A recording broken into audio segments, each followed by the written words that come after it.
강아랑의 정치톡 시간입니다. 9월 24일 시선을 집중시킨 정치 뉴스 만나보시죠.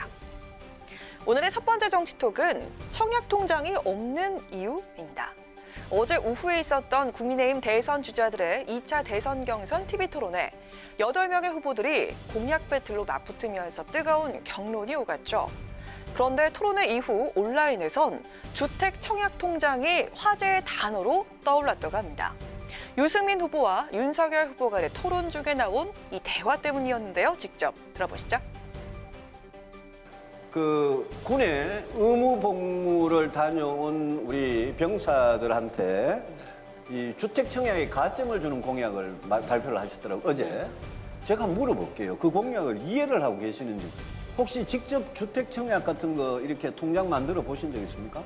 아니 저는 뭐 집이 없어서 만들어보진 못했습니다만은 집이 없으면 만들어야죠, 오히려. 네. 아니 한 번도 해본 적은 해본 적은 없습니다만은 최근 윤 후보가 발표했던 군 복무자 청약가점 부여 공약. 유승민 후보는 이 공약이 자신의 공약을 베낀 거라면서 표절 의혹을 제기하고 있습니다. 유 후보가 토론에서 그 문제를 지적하면서 주택 청약 통장 개설 여부를 따져묻자 윤 후보는 집이 없어서 통장을 만들지 못했다고 답한 겁니다. 이 모습을 실시간으로 지켜보던 누리꾼들 당황스럽다는 반응을 보였습니다. 집이 없는 무주택자의 내 집 마련을 돕기 위해서 마련된 제도가 바로 주택 청약 통장이기 때문이죠. 온라인 커뮤니티와 SNS에서는 청약 통장이 뭔지도 모르는 거 아니냐, 일반 서민들이 어찌 사는지, 부동산 문제가 뭔지 정말 하나도 모른다는 이야기다. 청약 통장도 모르는데 무슨 가점을 알겠냐 등의 비판의 목소리가 나왔습니다.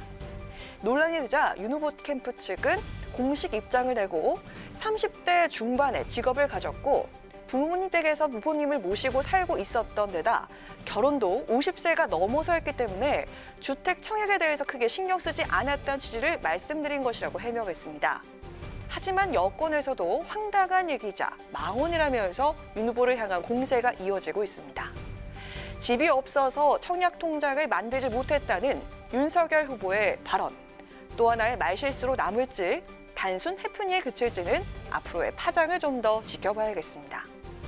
이어서 두 번째 정치톡은 예측 불허, 호남 민심입니다.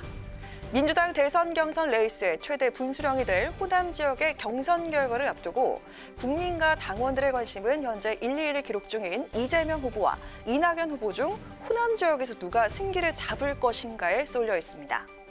오늘 나온 호남 지역의 여론조사 결과를 보면요. 예측하기 어려운 안개 속 판세입니다. KBC 광주 방송이 여론조사 기관 리서치뷰에 의뢰해서 추석 당일인 지난 21일부터 이틀간 만 18세 이상 광주, 전남, 전북의 유권자 1,000명을 대상으로 조사한 결과 민주당 대선 후보 적합도를 보면 이재명 후보는 광주와 전북에서, 이낙연 후보는 전남 지역에서 1위를 기록했습니다. 광주와 전남, 전북 전체 조사 결과로는 이재명 후보가 이낙연 후보를 약간 앞섰지만 오차 범위 내에서 접전을 벌이고 있는 것으로 나타났습니다. 상황이 이렇다 보니 두 후보 캠프 모두 조심스러워하면서도 우리가 이길 수 있다는 자신감을 내비치고 있습니다. 지난주에 추석 연휴 전에 갔다 왔거든요. 예. 근데 확실하게 변화가 있고요. 이낙연이 요새 분위기가 달라졌다. 이낙연 쪽으로 좀 뭔가 새로운 지지가 있다. 근데 그 이유가 뭡니까 하고 물어보면 다 결선을 가야 된다고들 얘기하대. 이 얘기가 제일 많아요. 3개월 전에 호남 민심은 굉장히 얼어붙어 있었어요. 이재명을 향해서 마음을 열어주지 않고 있었는데 그 추이가 갈수록 이제 이재명으로 대선을 이겨야 되겠다.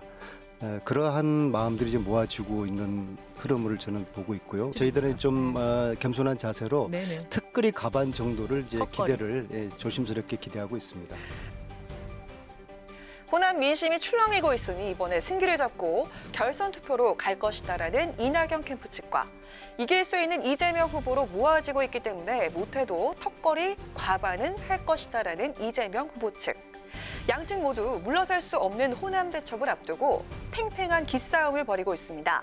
대세론 굳히기냐, 반전 뒤집기냐, 20만 호남 표심은 과연 어디로 향하게 될까요? 지금까지 강아랑의 정치톡이었습니다. 안녕하세요. 강아랑입니다. 더 많은 정치 뉴스를 보고 싶으시면 화면 오른쪽을 눌러서 구독해 주시기 바랍니다. 항상 저희 국회 방송 뉴스엔을 시청해 주셔서 대단히 고맙습니다.